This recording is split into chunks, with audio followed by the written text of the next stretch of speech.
Someone who prefers to use a fountain pen often does so for more than one reason. For many, nothing beats the sensual experience of writing with a pen on paper. In contrast, it's not very enjoyable to write with a scratchy nib. This other sensation is common among frequent users of fountain pens.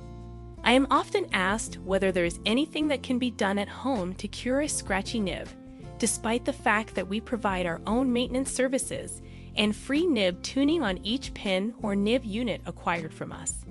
The answer might be yes, but it worries me because treatments often cause more issues than they resolve. The following is based on my own experience fixing a scratchy writing instrument. It's likely that some form of damage was done to a nib that was before producing nice, smooth writing and has now become scratchy. Misalignment is by far the most prevalent cause of this problem.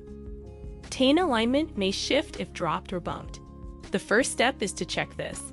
One of the tips will be ahead of the other on the paper due to the misalignment, revealing the sharp inner edge of the tipping. A steady stream of ink may also be disrupted by this. Those of us with mere mortal sight need a 10-power loupe to make out the misaligned tilting. The next steps are only for the courageous, who understand that passing the pen to someone else is necessary to fix the situation. It might also refer to a trainer pen as opposed to a writer. In this case, keep the loupe near your eye and the pen's point aimed towards the loupe. Everything takes place within touching distance of your face. Look for the iridium forms to be closely spaced and in a symmetrical arrangement with the points at the same level. A flexible nib will contact the paper, whereas a hard one will leave a little space. If you notice that one side is more than 5% higher than the other, you may check the tips by lifting the lower side with your fingernail. If it rises by the same amount on the opposite side, plus an additional 5% above the first side, then you know it can be moved. A nib is said to be well balanced if this happens and the tines are of the hard kind. You have likely identified the source of scratchiness if one side is consistently and noticeably higher than the other. This nib is just right. In such instance, check to make sure the nib is in the middle of the feed. If put aside, the solution may be straightforward. Carefully realign the nib with the feed. To avoid damaging the tine, it is best to push from its center, where the curvature meets the shoulder, rather than from its shoulder or its tip. If you find that you have gone too far, flip the pen over and press lightly from the opposite side, being careful to move the nib just a little distance. You'll need to do this again and again until the slit is directly in the middle of the feed. Some nibs and feeds work better when they aren't perfectly aligned. But that's a topic for another day. A nib's readiness for use is determined solely by how it performs on paper and in ink. The paper provides frictional resistance while the ink serves as a lubricant. The nib may have sharp corners or edges that are catching on the paper if it continues to scrape. When I get to this stage, I prefer to draw enormous circles and ask myself where on the circle the scratch is most noticeable. I use a pencil to indicate the location of the scratch along the arc and an arrow to demonstrate the direction the circle will go. The next step is to locate the cutting edge, which may be done with a loupe or a microscope. Likely, it may be found on the inner margin, where the slit joins the page. The complicated portion is here. Micromesh 10,000 is required. Sheets of abrasive material measuring 3 inches by 6 inches are included. The fabric backing is made of rubber. I prefer it over a hard surface abrasive like an Arkansas stone or mylar discs because it yields when tipped, sinking beneath the pressure. To increase the softness and sinking quality of the micromesh, I prefer to place it on top of a few sheets of newspaper. A pen with ink in it should be moved 2 or 3 times in the direction of the scratch on micromesh.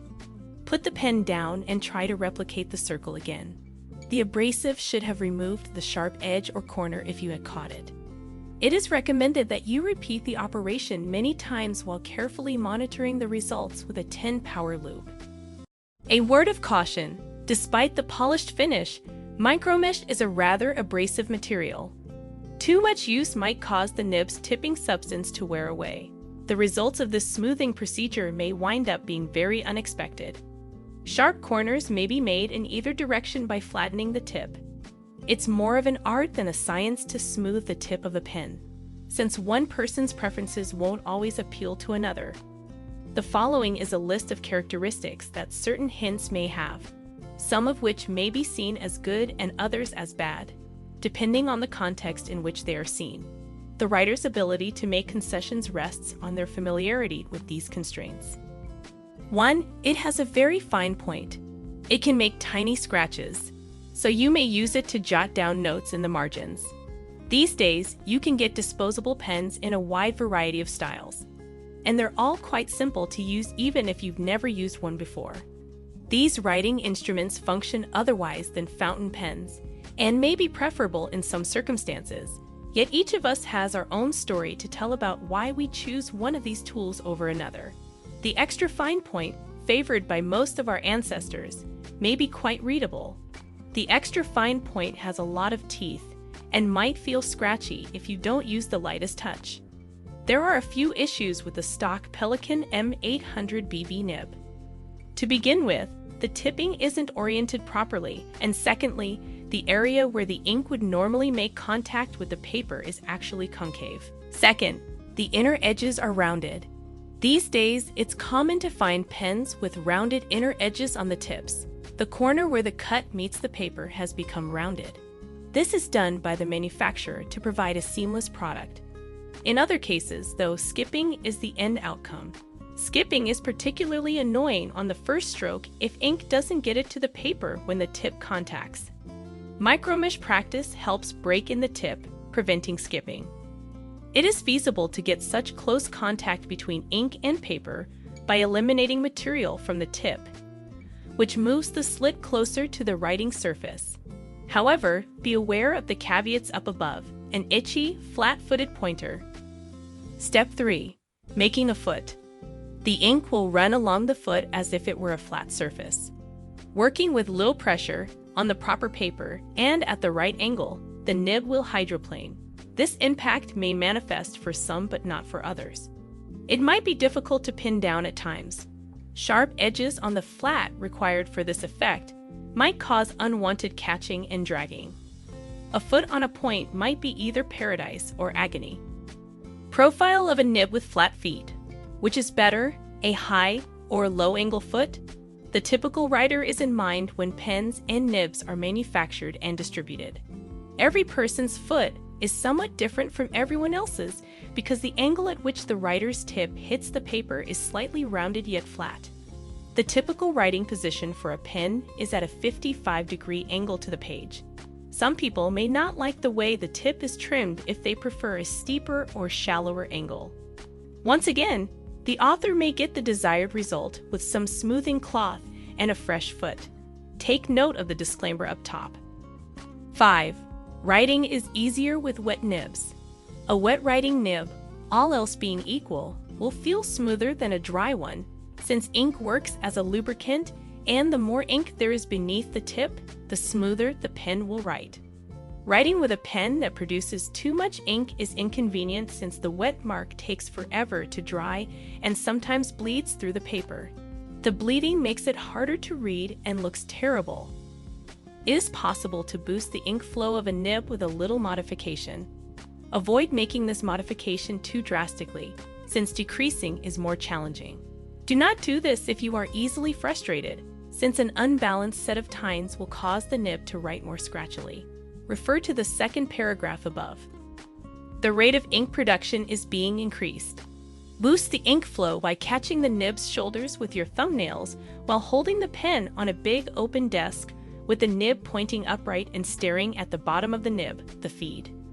Gently push down on the top of the nib and pull apart slowly. To clearly observe the aperture of the slit, illumination from behind is preferable. Use extreme care and always double-check your work using a pen test. To avoid getting ink on your fingers, you should have some paper towels handy and not be on your way to a fancy dinner when you need to test the nib after each attempt. Removing the pen's nib to reduce ink flow is a more laborious option. Pinch the shoulders together uniformly to slow the ink flow somewhat. As can be seen, a smooth nib is the product of a number of dynamics working together. Nib balancing is a time-consuming technique that calls both precision and practice. There are several potential hazards, but the payoff is substantial. This story was first published in the February 2006 issue of the Pennant magazine. The official publication of the Pen Collectors of America is called The Pennant.